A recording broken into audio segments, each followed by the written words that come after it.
Halo semuanya, selamat pagi, siang, sore, dan malam. Selamat datang kembali di Talk of the Day. Kali ini episode 4, masih bersama saya Dwika Putra dan Yoris Sebastian tentu saja.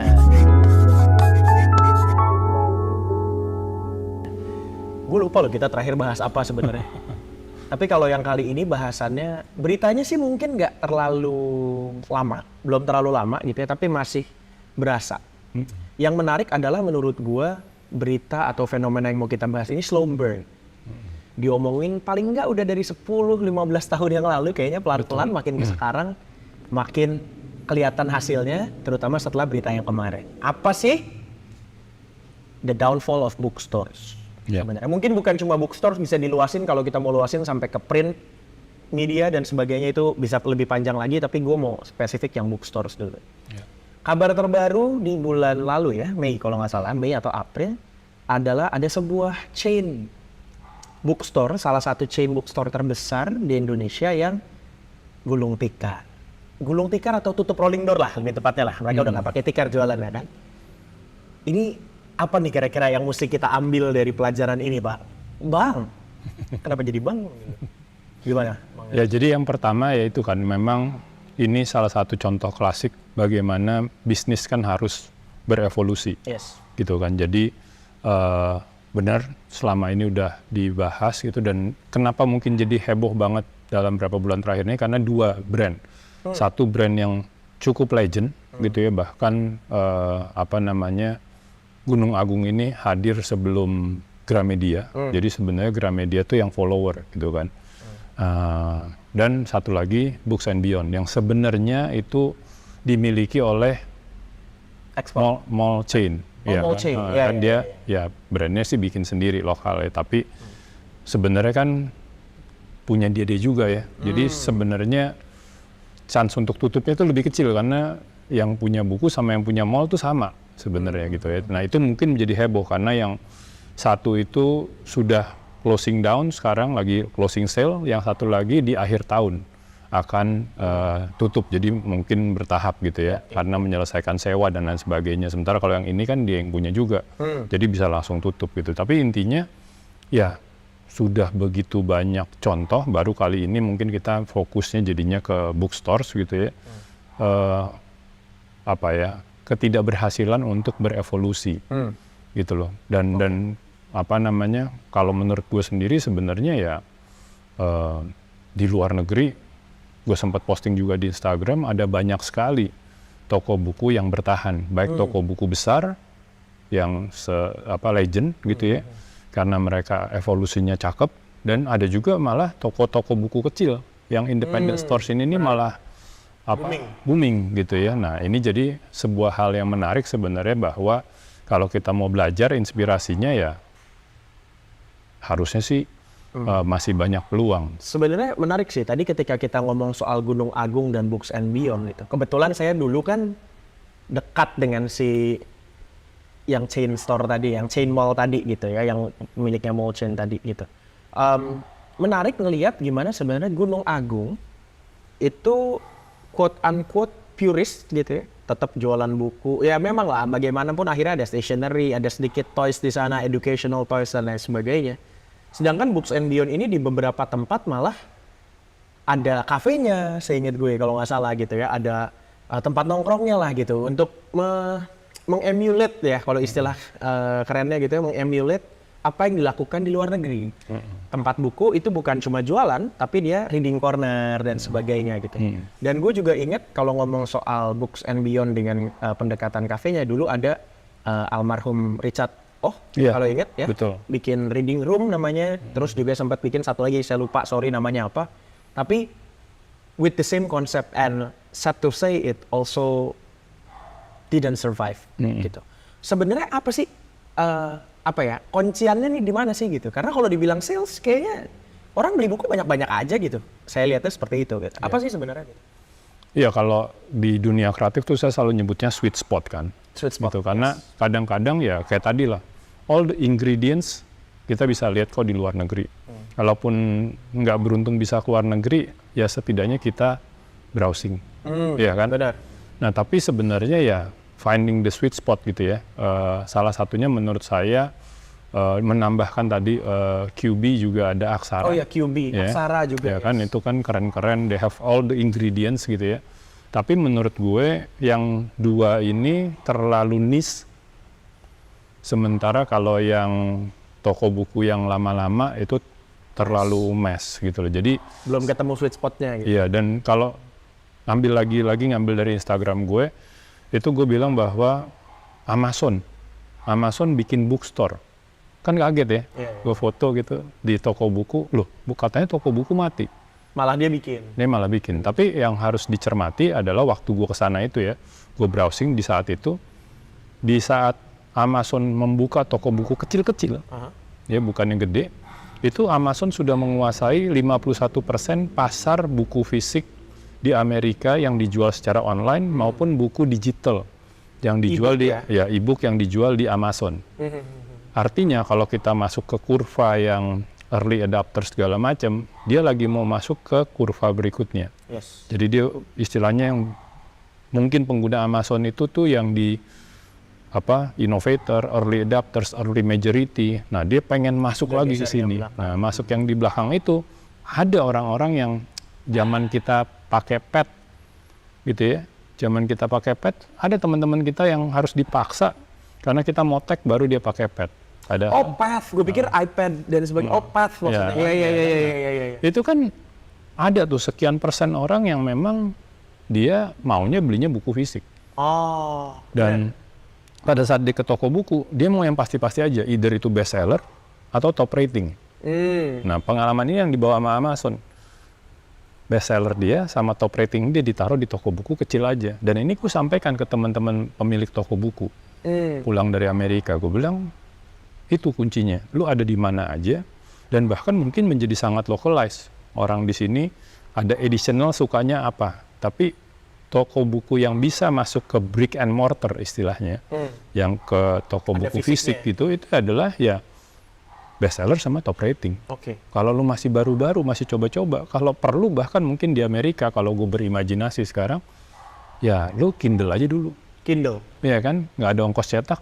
Benar. Everybody's E-book, happy. yeah. Pada saat lu udah, gila nih yang baca buku dia secara digital banyak banget. Ini saatnya dan kalau nggak salah di Amerika bahkan sudah ada teknologi print on demand. Jadi lu bikin e-booknya aja. Di Indo pun ada. Tapi di Indonesia masih susah. Iya betul. Jadi misalnya. Tapi ya masih susah betul. Iya kan, jadi maksudnya masalah internet segala macam ngirim filenya gitu ya. Padahal itu kan bagus ya menghidupi percetakan domestik gitu ya. Tapi ya di Indonesia untuk teknologi print on demand tuh masih repot. Gue kemarin ada satu project soalnya agak gagalnya di situ. Jadi orang pesan satuan langsung dicetak, nggak apa-apa harganya agak premium. Orangnya males. Satu-satu gitu. Nah, tapi kalau di Amerika satu tapi kan kali ribuan. Satu title akhirnya percetakan lokalnya pada tetap hidup lah gitu. Oke. Kalau misalkan ya tadi kita sempat ngebahas juga soal niche market gitu ya. Ini gue tahu ini udah agak sedikit melenceng dari topik, tapi gue rasa masih ada nyambungnya. Bazar buku, ya, let's say Big Bad Wolf, yes, right? Yeah. Sejak pandemi sih saya merasa animonya menurun. Secara angka sales mungkin tetap, tapi karena pas pandemi mereka harus bergeser ada online-nya juga.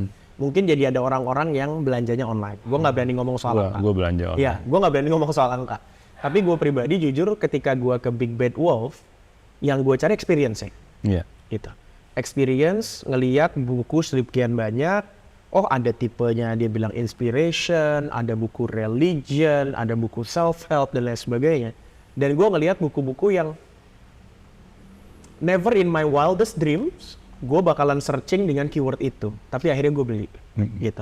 Beberapa bahkan ada di situ di rak itu tuh masih ada gitu yang bahkan belum gue buka karena pada saat itu gue beli dengan tujuan untuk gue mau kasih orang.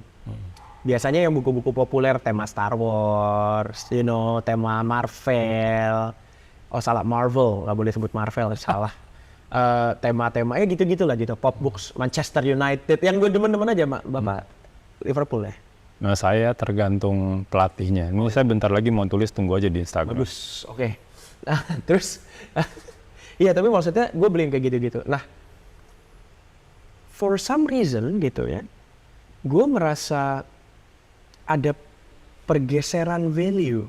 Gue nggak tahu, lu bisa elaborate lebih jauh gitu. Gue merasa ada pergeseran value. Contoh, zaman dulu gue ke Gramedia lah for example ya. Ini salah ya teman-teman, jangan ditiru ya.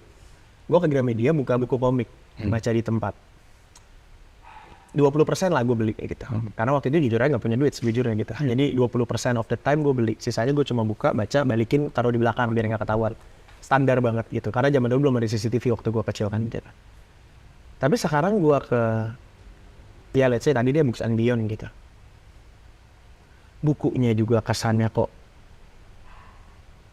higher ups gitu ya. Bukan buku-buku yang gue bisa, yang tiba-tiba lihat, pengen beli deh gitu. Iya. Gue ngerasa ada pergeseran value itu gitu. Kayak yang tadi mungkin best selling, apa segalanya gitu. Do we have that kind of psychology? Do we have that kind of kayak, oh ini best seller, gue tertarik beli gitu. Sampai kan ada joke-nya kalau udah di Amerika ya. Kok semuanya New York Times best seller gitu? Emang ada berapa banyak yang best selling kan gitu kan? Semuanya ada label New York Times best seller itu gitu. Do we have that kind of psychology di Indonesia? Nah, kalau gue malah arahnya sebenarnya yang kayak tadi lu ngomong waktu lu kecil, lu baca di toko buku, itu yang kalau lu ke Susaya misalnya yang di Jepang, itu dibiarin sama dia.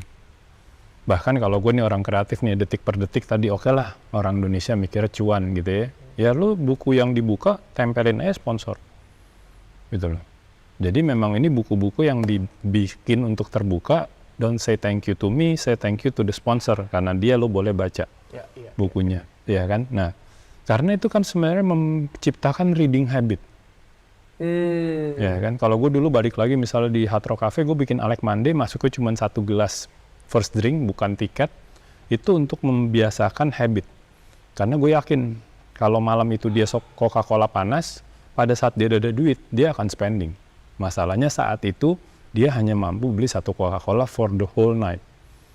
Tapi nggak apa-apa, treat them with respect, dia akan menjadi future customer kita. Ya kan, nah sebenarnya itu yang kalau kita lihat di toko-toko buku di luar, dibiarin. Tapi udah ditulis memang, lo baca yang udah terbuka, kalau ada yang title lo mau baca belum terbuka, lo bilang ke orang yang bukain.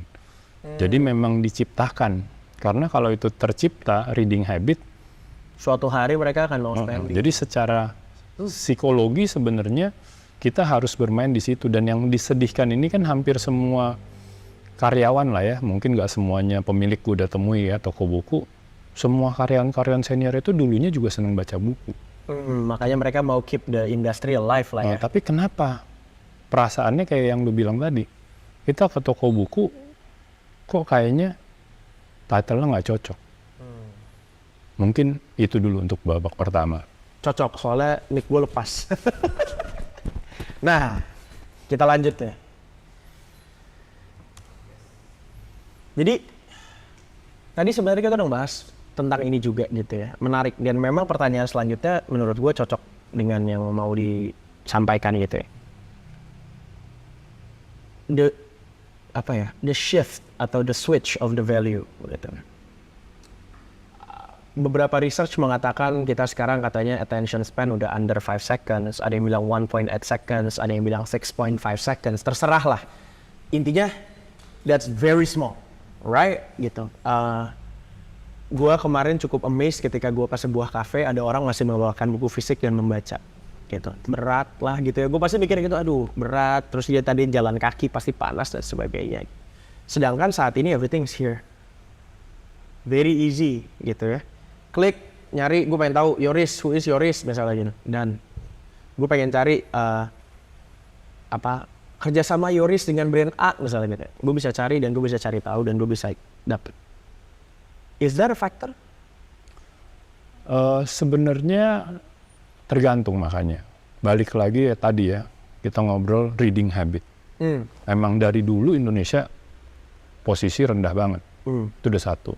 Plus tadi kan, dari sisi toko-toko bukunya, mungkin tidak semuanya. Ya dulu sempat ada kok di Indonesia toko-toko buku yang boleh. Tapi kalau gue ke Singapura, gue ke Tokyo, gue ke New York, itu kelihatan dibiarin orang-orang tuh baca buku nggak bayar istilahnya ya, lu baca aja, yang penting jangan ngambil ya kan. Jadi satu reading habit. Nah sekarang kita ngomong kalau misalnya tentang ya udah semuanya udah di handphone. Kalau gue bilang bisa yes bisa enggak, tergantung di negaranya dibikin habitnya seperti apa. Kalau gue pribadi, gue menginfluence orang, gue akan baca di handphone untuk kecepatan. Ya kan gue lagi ada project ini, biasa kliennya minta buru-buru, kalau gue nunggu beli buku itu lama. Jadi gue beli online, baca digital. Tapi untuk buku-buku yang gue suka, bahkan sekarang gue balik lagi langganan majalah. Ya kan, karena buat gue, majalah itu, satu ya, buku kita pegang. Majalah, ada beberapa majalah tuh yang di dalam satu majalah itu ada 10 lembarnya beda-beda. Jadi touchingnya beda. Nah itu buat reading experience buat gue. Experience ya. Ya kan, dan yang gue seneng dari majalah plus buku sebenarnya adalah kadang-kadang lu nemuin sesuatu yang gak lu cari. Atau kalau di handphone ini kan kita masing-masing jadi kayak punya feed sendiri kan. Iya benar. Dia mempelajari lu kayak gimana, gue kayak gimana. Di majalah kan enggak. Majalah itu kan editorial. Ya kan, nah gue bisa jadi tahu Singapura, koran, gue juga masih baca koran, walaupun kalau koran karena repot ya ngirimnya, jadi gue bacanya secara digital di tablet.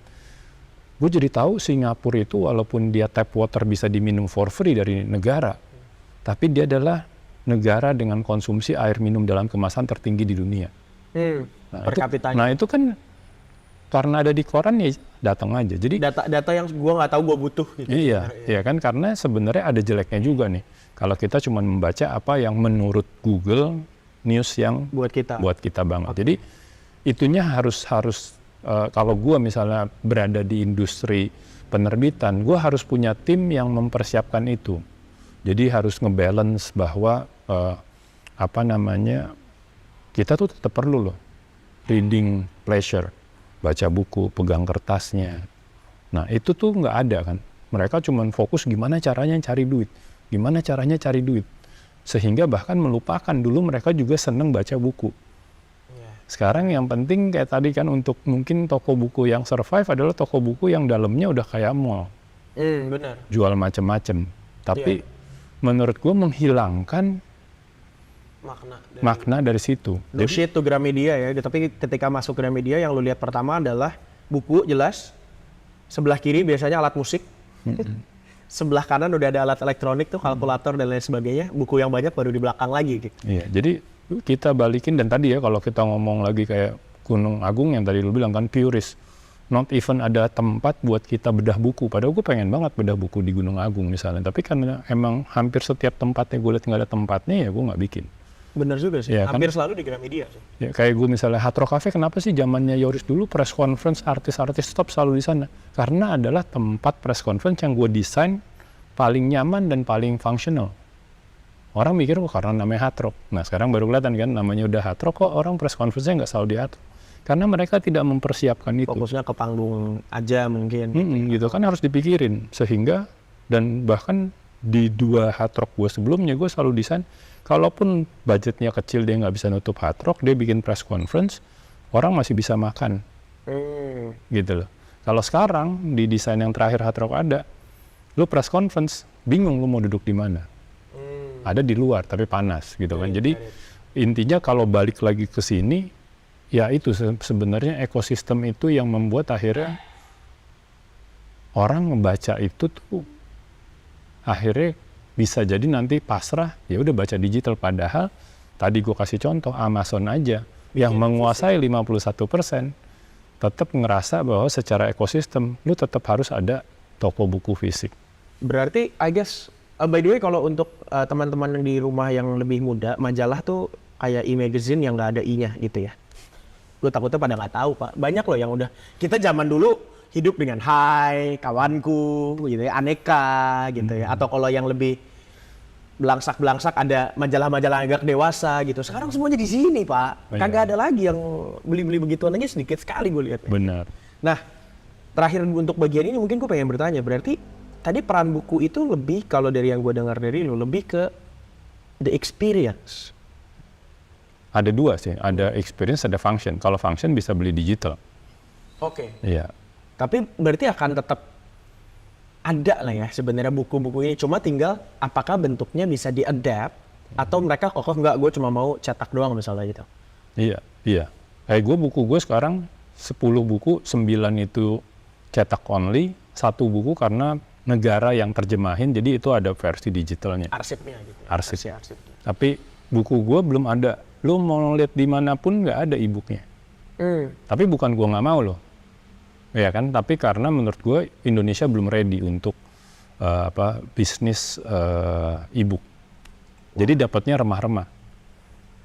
Itu bisa di-debate nanti tuh, seru tuh soalnya. Sebenarnya karena gue ngelihat cukup banyak either platform atau penulis-penulis yang memang langsung ke e-book and they make quite a good money out of it. Gue nggak tahu ya apakah maksudnya, karena kalau dulu kita dengar Good-nya berapa soalnya? ya makanya good-nya berapa itu kan bingung kan. Cuman maksudnya kalau dulu kita dengar kayak penulis sukses gitu ya, kayaknya 10 kali cetak aja tuh udah luar biasa nggak sih dulu itu? Iya.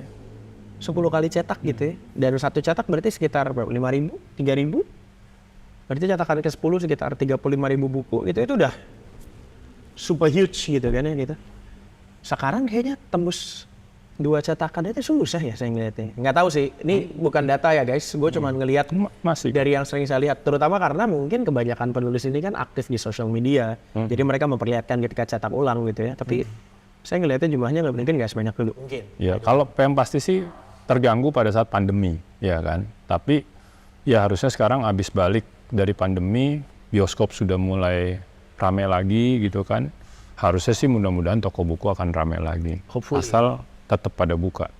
Iya benar. Kemarin malah gue ngeliat Gramedia geser jadinya. Dia ada fulfillment buat online itu.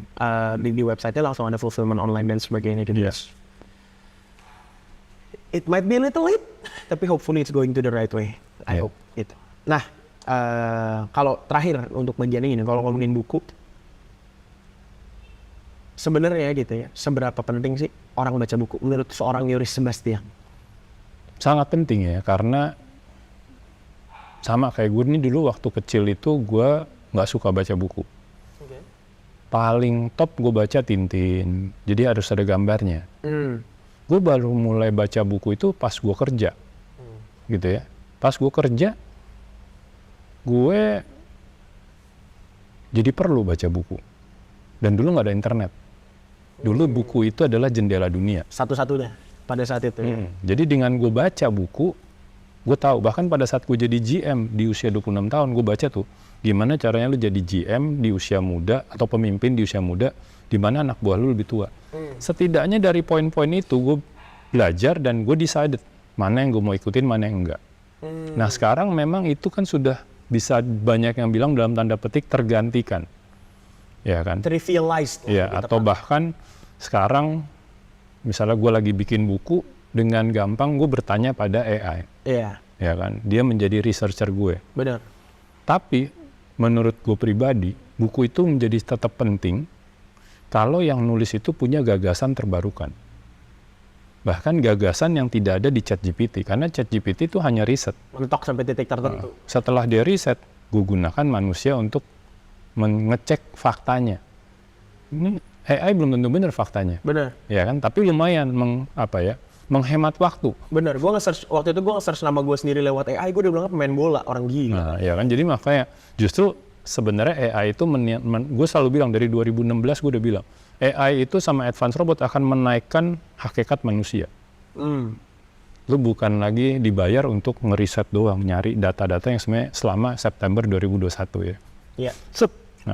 Nah, setelah fakta itu dapat, kita dapat jawabannya baru. Nah, tapi di buku gue nanti yang terbaru, ataupun gue berharap dari buku-buku penulis yang lain, itu ada gagasan terbarukan. Ini bahkan bisa jadi novel. Karena apa? ChatGPT bikin novel juga bisa. Benar. Iya kan? Tapi yang dibikin mahal itu adalah gagasan terbarukan apa yang lu mau sampaikan. That's the most important. Jadi memang udah bergeser. Ini bukan lagi, buku itu bukan lagi jendela dunia. Buku itu adalah gagasan terbarukan dari seorang penulis. Nah, kalau lu pengen dapat gagasan terbarukan, lu beli tuh buku. Karena biasanya gagasan itu tidak ada di internet. Ataupun kalau ada di internet, itu sifatnya remah-remah sana sini. bingung jadinya Harus, sebenarnya mana yang benar mana yang enggak. Nah, when you believe sama authornya, lu beli bukunya karena lu akan mendapatkan gagasan yang baru.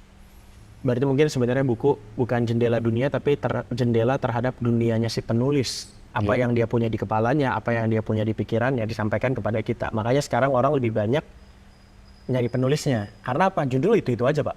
Iya. Kebanyakan judul itu aja gitu. Tapi penulisnya yang akan menentukan isinya seperti apa gitu. Betul. Nah, part terakhir nih. Kriteria. Kita ngomong kriteria, tadi udah sempat dibahas sedikit sebenarnya gitu ya.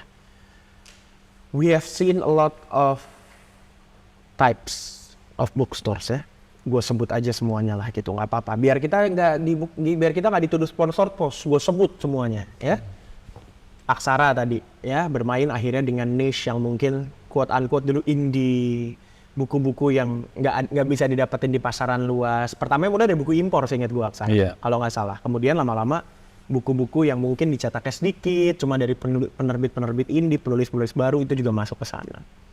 Kemudian entah kenapa kesannya high, sorry to say this, tapi gue cuma pikiran ini high snobity gitu ya, kayak kalau ke Aksara tuh lu cool banget men gitu.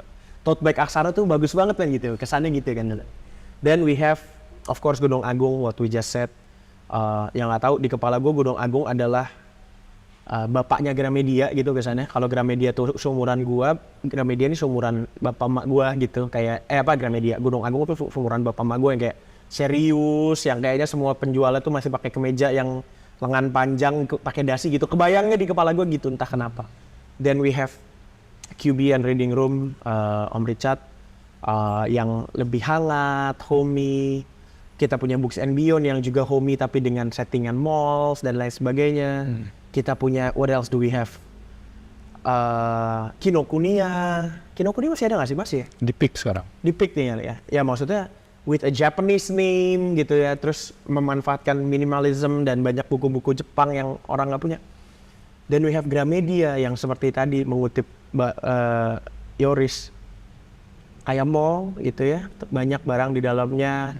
Tapi almost always hustling and bustling yang gue senengnya gitu. Gue masih happy-nya itu gitu. Meskipun gue nggak tahu what did they buy, gue nggak tahu. Tapi yang pasti setiap kali gue ke Gramet, ngantri gue masih. Itu tuh gue kayak, wah ada harapan nih sebenarnya gitu. Meskipun gue nggak tahu ya mereka belinya apa. Bisa jadi beli bolpen doang, bisa jadi beli permen yang di depan kasir, I don't know. Pokemon cards. Pokemon cards lebih banyak di Indomaret Pak nanti. Oh oke, siap. Tapi kalau Gramedia, maksud gue, at least pengalaman gue di Jakarta, Medan, Surabaya, Jogja, Jakarta, Surabaya, Jogja, Bandung gitu, ke Gramet masih ngantri terus aja gitu. Gue nggak tahu lah, dan pembelinya cukup beragam, tua, muda dan sebagainya.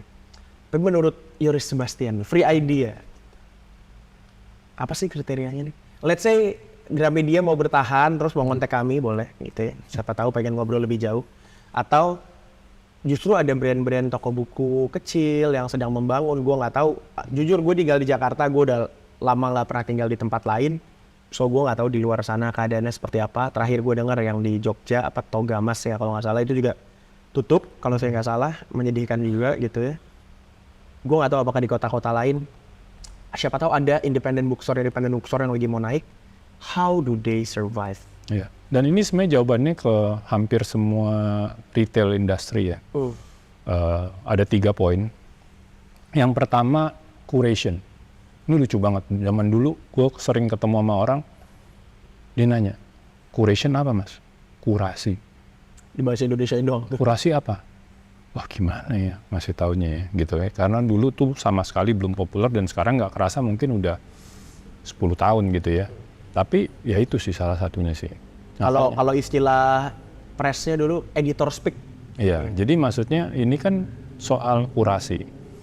Dan tadi di dunia digital mungkin ya kurasinya jadi editor speak. Tapi begitu kita ngomong retail gitu ya, brick and mortar gitu loh. Kurasi itu sangat penting. Makanya menurut gue even sebuah chain bookstore bisa jadi harusnya di setiap titiknya itu beda-beda. Di sini sebenarnya si kepala cabang, namanya apa ya? Kacap. Iya kan, nah kepala cabang nih harusnya dia nih yang emang diangkat itu bukan hanya karena dia bagus manajemen, tapi karena dia cinta dan dia bisa tentang buku. Ibaratnya kalau radio tuh musik director. Iya, MD-nya ya. Iya kan? Benar-benar. Gue baru pengen ngomong ke situ. Jadi maksudnya kurasi, ya kan? Lu mau bikin apa ya? Apa aja? Ini kan is all about curation. Makanya tadi gue bilang sebenarnya QB sama Aksara tuh ingredients-nya udah paling pas. Apalagi mereka dua-duanya yang punya kan sering ke luar negeri. Dia udah ngeliat kan di luar negeri. Nah tapi kurasinya mungkin di zaman itu masih terlalu niche. Niche. Gitu. Oh, malah terlalu niche. Ya kan, jadi akhirnya ya kalau lu mau ngejar penjualan, ya nggak ngejar tuh. Karena jumlah yang dia jual itu, kurasinya tuh terlalu sedikit. Nah tapi juga sebenarnya udah nggak zaman kalau lu semuanya sistemnya alga, apa lu mau gue ada. Karena akhirnya nggak ada kurasinya.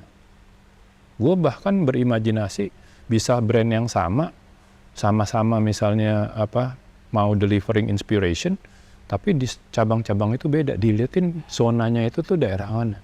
Toko buku yang di daerah Pulau Mas harusnya beda sama toko buku yang di daerah Jaksel. Needs-nya beda. Seleranya, niche-nya, gitu loh. Nah, kebutuhannya. Jadi dan ini kan sebenarnya sama aja. Lo ngomong kayak Bilik Ayu, tahu nggak Bilik Ayu? Iya kan? Gila men, jualan berbagai macam produk-produk household ya, mungkin ya household sama kecantikan. Yang rata-rata semua orang penggunaannya tuh rutin, gitu kan? Di dia semua, even dia bisa buy out, ada barang yang di Sogo gitu dia kerja sama, barang habis apa? Modalnya apa? Bilik Ayu, kurasi kan? Dia mengkurasi, bahkan dia untuk mengkurasi itu ada waktu itu dia pakai produk rambutnya rontok, gue nggak jadi jual, dan gue nggak sebutin nama brandnya karena dia nggak mau jelek-jelekin. Yang penting mau ngasih lihat semua produk yang gue jual ini gue kurasi dulu, kurasinya bahkan se-ekstrim itu. Gue pakai sendiri. Coba dulu beli satu, wah nggak bagus, gue nggak jual. Wah itu orang trust-nya, kredibilitasnya makin naik. Ya kan, jadi ini sebenarnya jawaban untuk semua industri retail, bukan hanya termasuk misalnya kayak supermarket dan lain sebagainya. Karena banyak kok supermarket yang tutup, banyak juga yang makin thriving gitu kan. Kita ngelihat kayak ada beberapa supermarket yang karena cuma dia yang jualan barang tertentu, misalnya dia yang impor barang-barang tertentu. Iya. Ada satu hal menarik sebenarnya, ini di luar topik, tapi kayak kalau soal supermarket, ada satu supermarket yang gue jadi go-to-nya gue kalau untuk beli bahan mentah gitu, karena di tempat dialah di pack-nya rapih. Nah iya. Jadi Sampai segitunya, karena ketika gue taruh di freezer daging ayam gitu misalnya, dan dia dari awal packing ada nggak rapi, ketika gue defrost akan take more time. Iya. Itu kan juga sesuatu yang kayak hal kecil ya sebenarnya. Dan ada area yang customer-nya nggak mikirin itu. Benar. Iya kan, jadi dia sebenarnya harus nomor satu tuh kurasi. Kurasi dari produk apa yang gue mau jual. Bahkan tadi gue tarik ke Bilik Ayu yang online. Kan it's all about curation gitu ya. Dan sekarang sih sebenarnya kata-katanya sudah mainstream, tapi sayangnya banyak yang salah paham. Iya, it's easier to say than done, ya kan? Itu satu. Yang kedua, setelah lu mengkurasi produk-produk yang lu jual, yang kedua, ini juga klasik tapi gregetan ngeliatnya ya, community. Ya kan? Lu udah punya produknya, lu udah tahu target market lu bikin dia jadi komunitas. Makanya tadi, kalau gue bahkan dari dia cuman minum satu minuman Coca-Cola panas. Udah kita anggap hard rockers gitu. Gue dan it's in my eyes karena gue 14 tahun. Dia dari Coca-Cola panas naik ke minuman yang lebih mahal, nggak enak nyebutnya. Akhirnya udah buka botol. Coca-Cola dingin. Tapi intinya spendingnya tuh naik sesuai dengan gajinya dia. Dari Coca-Cola kaleng ke Coca-Cola 1,5 liter. Ya intinya gitulah ya kan. Ngerti. You build your community. Tapi karena dia udah terbiasa, jadi ya habit tadi ya. Iya, gitu loh. Jadi you build your community. Sama kayak tadi kalau balik lagi Bilik Ayu, dia udah punya komunitasnya. Sehingga sebenarnya gue mau jual apa lagi yang komunitas gue perlu. Jadi nyambung kan, kurasi, community, bahkan bisa jadi dari community lahir ide baru buat jual apa. Sehingga lu berevolusi terus, relevan terus. Karena lu pegang komunitinya, lu nggak ngelihat itu sebagai target market. Target. Bukan. It's community. We go together. Gitu. Menurut gue mungkin bukan cuma target, bagaimanapun mereka target market. Iya. Tapi lu lihat mereka sebagai bagian karena komunitas. tadi kan, lu nggak mau dia baca buku-buku misalnya yang nggak berkualitas. Nah, di sini nih kalau lu mikirin community, karena community juga punya bank hati, bukan hanya bank duit. Ya kan? Wah gila nih dia nih. Kemarin gue kesana, gue beli buku ternyata Jelek. padahal nih gue udah beliin buku buat anak gue. Nah, mikirin community-nya. Nah, yang ketiga, convenience. Make sense. Iya kan? Gimana nih sehingga lu jangan tadi produknya udah keren-keren, community-nya udah dibangun, belinya ribet. Iya kan? Nah, itu yang lu harus mikirin. Dan disinilah sebenarnya, makanya gue taruh nomor 3, karena ya, misalnya ada yang bilang tadi kan, wah, toko buku harus di mall.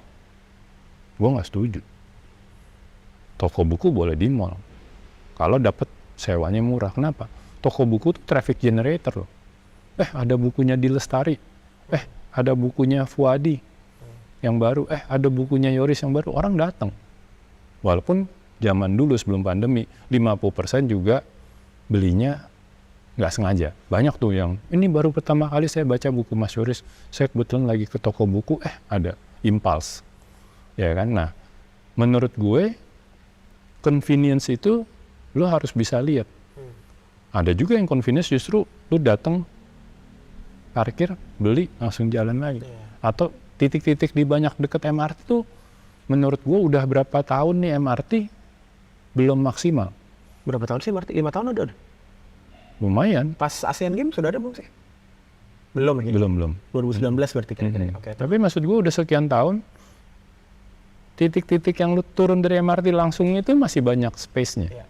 Iya kan? Kalau ngomong convenience ya. Tapi harganya memang naik, Pak. Saya mengakui. Iya, harganya naik. Ya kan? Tapi dibandingin lu buka di mall, iya kan? Nah, beda nih kayak Hard Rock dulu ya zaman gua, XX1. Enggak, di mall itu sewa kita murah. Kenapa? Kita traffic generator.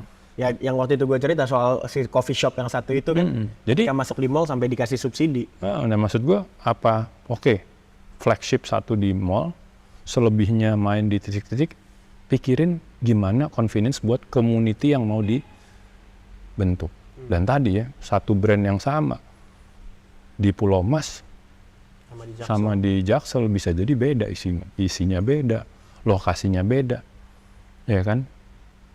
Di Pondok Indah sama di gini deh, Grand Lucky SCBD sama Radio Dalam udah beda. Benar. Community-nya, ya kan? Convenience-nya beda. Sampai viral lagi kemarin di TikTok kan. Dia bilang kalau di Grand Lucky SCBD nggak ada yang ngerengek-ngerengek sama bapaknya, cuman Dedi boleh, bapaknya cuma gini. Viral, Bo. Ya kan, karena ya tadi understand your community.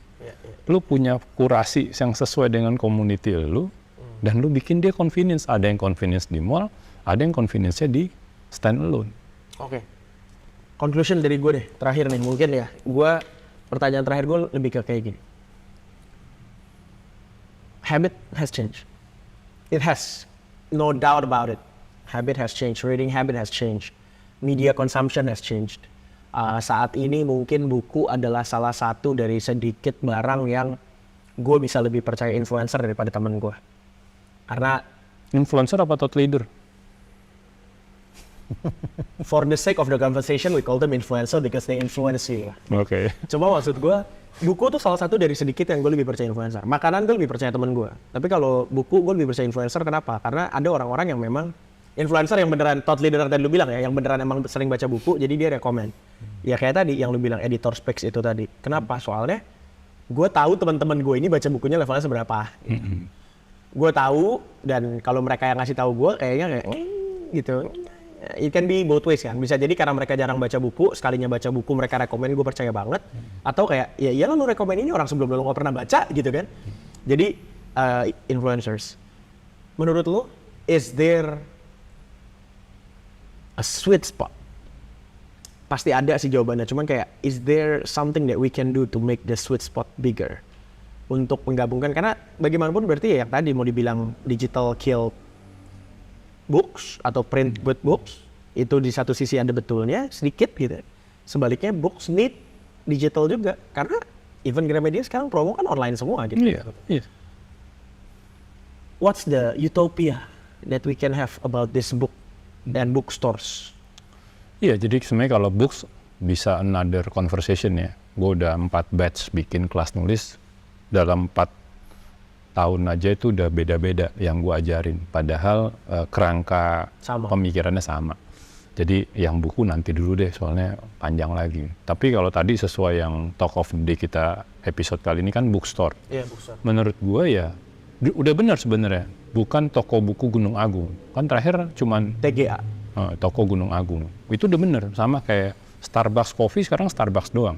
Gramedia juga udah Ya, nggak pakai toko buku. Udah nggak pakai toko buku. Jadi sebenarnya kita ngomong toko buku ini sudah berevolusi. Tinggal berevolusinya seperti apa. Selama tadi bisa fokus ke 3C, menurut gua peluangnya masih sangat besar. Dan jangan hanya selalu fokus satu pendekatan untuk semua. Itu yang harus diubah. Ya kan, brand itu adalah jati diri, prinsipal gitu loh. Tapi turunannya itu harusnya bisa beda-beda. Ya. Ada yang kecil-kecil, ada yang gede-gede. Sama kayak gue bilang di Jepang, ada yang gede banget susaya, tapi ada juga susaya yang kecil. Bahkan ada susaya yang emang medium size gitu. Jadi tergantung areanya gitu loh. Jadi buat gue, dan sangat berharap, karena gue yang waktu kecil nggak suka baca buku, sekarang jadi pencinta buku. Sayang sekali sih kalau retail space dari brand-brand yang tadinya toko buku ini tidak, bahkan gue sempat ngobrol, yuk Aksara bangkit lagi, bikin lagi Aksara retail space gitu. Jadi buat gue yuk sama-sama belajar dan sama-sama berkreasi sehingga retail space untuk buku dan teman-temannya ini akan tetap ada secara fisikal ya.